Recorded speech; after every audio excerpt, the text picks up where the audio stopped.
नीलावंती ग्रंथ। दोस्तों, नीलावंती ग्रंथ को भारत सरकार ने बैन कर दिया है क्योंकि इस ग्रंथ को एक श्रापित यक्षिणी के द्वारा लिखा गया है। ऐसा माना जाता है कि जिसने भी लालचवश इस किताब को पढ़ने की कोशिश की, उसकी मृत्यु हो गई या फिर वह पागल हो गया।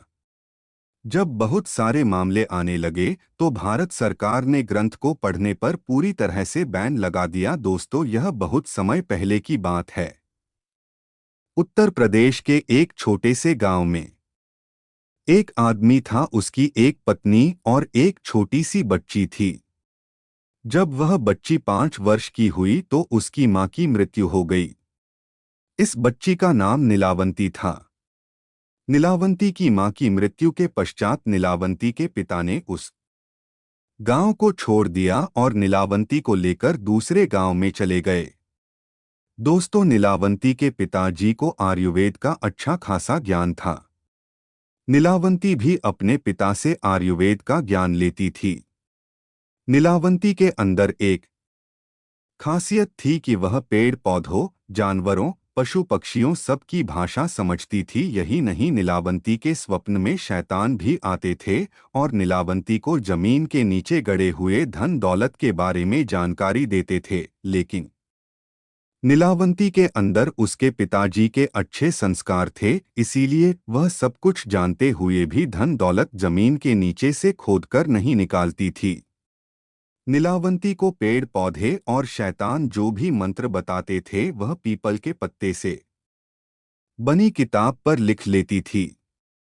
जब नीलावंती 20 से 22 वर्ष की हो गई तब जो भूत प्रेत नीलावंती के स्वप्न में आते थे वो हकीकत में सामने आने लगे। कुछ समय बाद नीलावंती को पता चलता है कि वो एक श्रापित यक्षिणी है, जो कि एक श्राप की वजह से इस दुनिया से बाहर नहीं निकल पा रही है। उसे अपनी दुनिया में जाना था। यह सब बात वह अपने पिताजी को बताती है। तब उसके पिताजी उससे कहते हैं कि बेटी, यदि तू इस दुनिया की नहीं है और किसी श्राप के कारण तू इस दुनिया में फंसी हुई है तो मैं तुझे नहीं रोकूंगा, आथ तू स्वेच्छा से यहाँ से जा सकती है।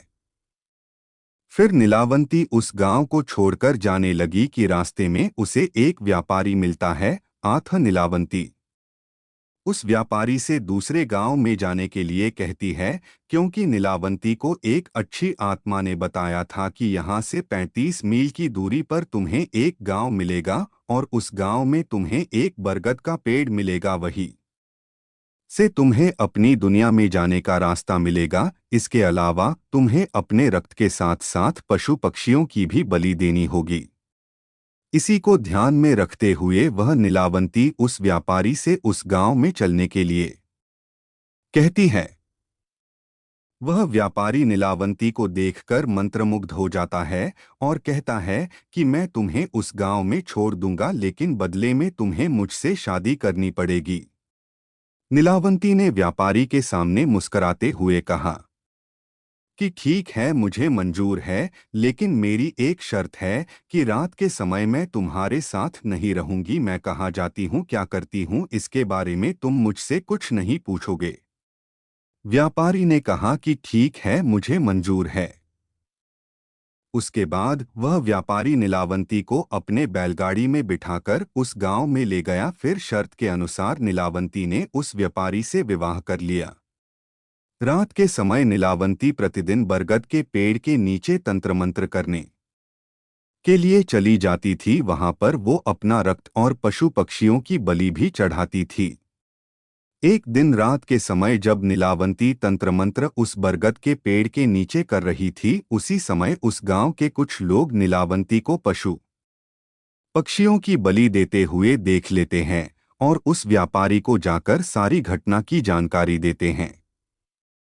जब अगली रात को नीलावंती अपने समय के अनुसार रात में तंत्र साधना के लिए निकलती है तो उसके पीछे पीछे वह व्यापारी भी चला जाता है और नीलावंती को तंत्र साधना करते हुए देख लेता है। अगले दिन नीलावंती के स्वप्न में शैतान आता है और उससे बताता है कि नीलावंती, कल जब तुम तंत्र साधना के लिए बरगद के पेड़ के नीचे जाओगी उसी समय बरगद के पेड़ के बगल से जो नदी बहती है, उस नदी में तुम्हें एक लाश बहती हुई दिखाई देगी। उस लाश के गले में एक ताबीज होगा, तुम्हें उसे खोल लेना है। गले से ताबीज को निकालने के बाद उसी नदी में तुम्हें एक नाव पर सवार आदमी मिलेगा। तुम्हें इस ताबीज को उस आदमी को दे देना है। वह तुम्हें दूसरी दुनिया के दरवाजे तक पहुंचाने में तुम्हारी मदद करेगा। उस शैतान ने नीलावंती से यह भी कहा कि तुम्हें अपनी दुनिया में वापस लौटने का सिर्फ यही एक ही चांस मिलेगा, दोबारा चांस तुम्हें नहीं मिलेगा। अगले दिन नीलावंती बहुत खुश हुई और रात के समय बरगद के पेड़ के नीचे चली गई। वह तंत्र साधना करके अपनी रक्त की तथा पशु पक्षी की बलि दे ही रही थी कि उसे नदी के किनारे एक लाश बहती हुई दिखाई देती है। नीलावंती उस लाश के पास जाती है और उसके गले में बंधे हुए ताबीज को निकालने की कोशिश करती है। उसी समय वहां पर वह व्यापारी भी आ गया जो अपने असली शैतानी रूप में आ गया था। वह ताबीज की पहली गांठ खोल पाई थी, दूसरा खोलने ही वाली थी कि गांव वाले वहां आ गए और नीलावंती को नरभक्षी समझकर कहने लगे कि ये दोनों शैतान हैं, ये दोनों तो सभी गांव वालों को मार डालेंगे। आथर इन दोनों को मार डालो। सभी गांव वालों ने अपने अपने हथियार लेकर दोनों को दौड़ा लिया। नीलावंती तो बच गई, लेकिन गांव वालों ने उस राक्षस को मार गिराया।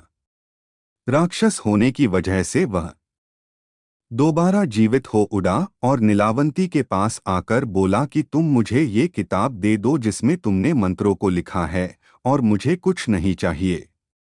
तब नीलावंती ने सोचा कि यदि यह किताब इस शैतान को मिल गया तो यह दुनिया के लिए अनर्थ साबित हो सकता है। आथ नीलावंती ने उस किताब को श्रापित करते हुए कहा कि जिसने लालच में आकर इस किताब को पूरा पढ़ लिया उसकी तुरंत मृत्यु हो जाएगी, और जिसने इस किताब को आधा पढ़कर बीच में ही छोड़ दिया वह पागल हो जाएगा।